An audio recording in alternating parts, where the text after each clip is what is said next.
Chandrayaan three success కావడంతో ప్రధాని మోదీ శాస్త్రవేత్తలపై ప్రశంసల జల్లు కురిపిస్తున్నారు. ఇప్పుడు ఆ లైవ్ చూద్దాం. भी देना चाहता हूं और मैं चाहूंगा कि आपके यहां से जो रिटायर्ड लोग हैं वे इसमें काफी मदद कर सकते हैं. अब ये मत बोलिएगा कि इतनी सुबह सुबह मोदी जी यहां आए और कुछ काम भी दे करके जा रहे हैं.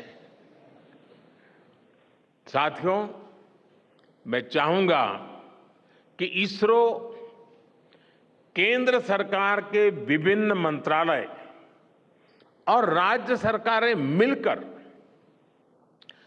गवर्नेंस में स्पेस टेक्नोलॉजी पर एक नेशनल हैकाथॉन का आयोजन करें. इस हैकाथॉन में ज्यादा से ज्यादा युवा, ज्यादा से ज्यादा यूनिवर्सिटी, ज्यादा से ज्यादा नौजवान वो शामिल हो, जुड़े.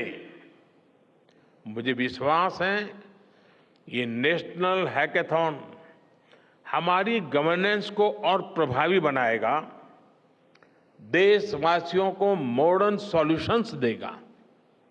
और साथियों, आपके अलावा मैं अपनी युवा पीढ़ी को एक और टास्क अलग से देना चाहता हूं. और होमवर्क के दिए बिना बच्चों को काम करने का मजा नहीं आता है. आप सब जानते हैं कि भारत वो देश है जिसने हजारों वर्ष पूर्व ही धरती के बाहर अनंत अंतरिक्ष में देखना शुरू कर दिया था. हमारे यहां सदियों पहले अनुसंधान परंपरा के आर्यभट्ट, ब्रह्मगुप्त, वराहमिहिर और भास्कराचार्य जैसे ऋषि मनीषी हुए थे. जब धरती के आकार को लेकर भ्रम था, तब आर्यभट्ट ने अपने महान ग्रंथ आर्यभट्टीय में धरती के गोलाकार होने के बारे में विस्तार से लिखा था. उन्होंने एक्सिस पर पृथ्वी की रोटेशन और उसकी परिधि की गणना भी लिख दी थी. इसी तरह सूर्य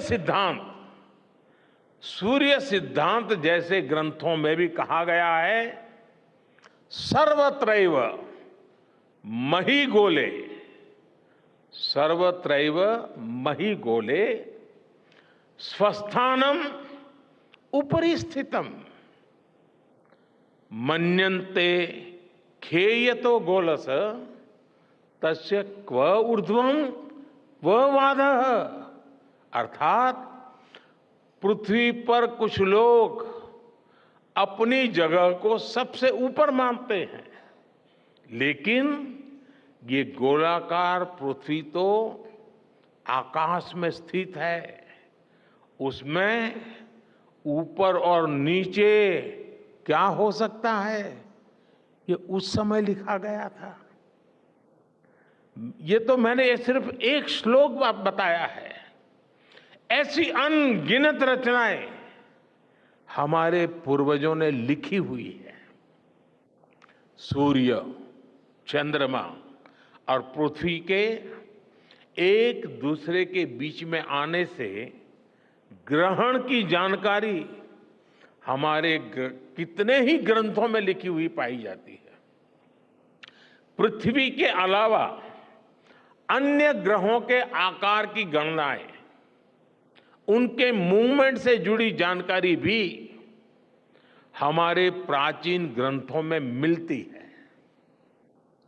हमने ग्रहों और उपग्रहों की गति को लेकर इतना सूक्ष्म गणनाएं करने की वो काबिलियत हासिल की थी कि हमारे यहां सैकड़ों वर्ष आगे के पंचांग यानी कैलेंडर्स बनाए जाते थे. इसलिए मैं इससे जुड़ा एक टास्क अपनी नई पीढ़ी को देना चाहता हूं, स्कूल कॉलेज के बच्चों को देना चाहता हूं.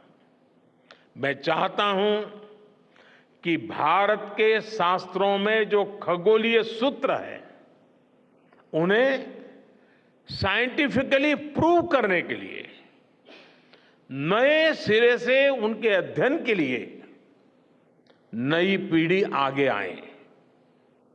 ये हमारी विरासत के लिए भी जरूरी है और विज्ञान के लिए भी जरूरी है। आज जो स्कूल के, कॉलेज के, यूनिवर्सिटी के स्टूडेंट्स हैं, रिसर्चर्स हैं, उन पर एक तरह से ये दोहरा दायित्व है।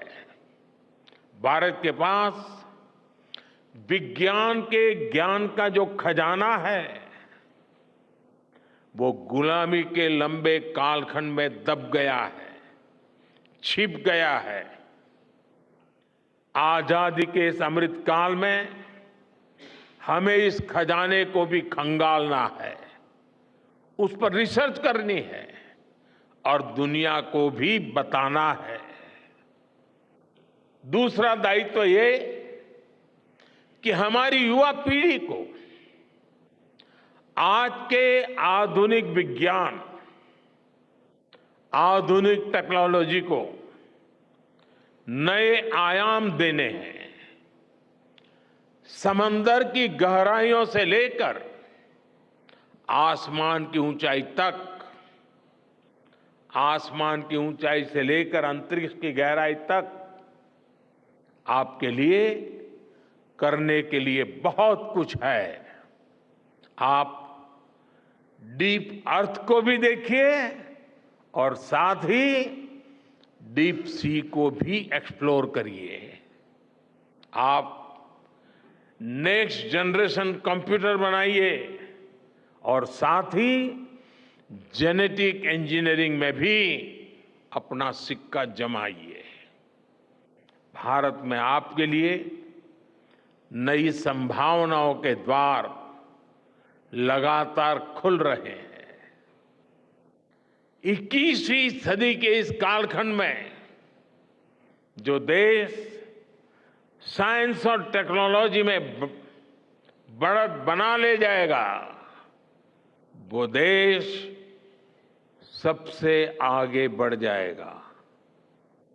साथियों, आज बड़े बड़े एक्सपर्ट्स कह रहे हैं कि अगले कुछ वर्षों में भारत की स्पेस इंडस्ट्री $8 बिलियन से बढ़कर $16 बिलियन की हो जाएगी।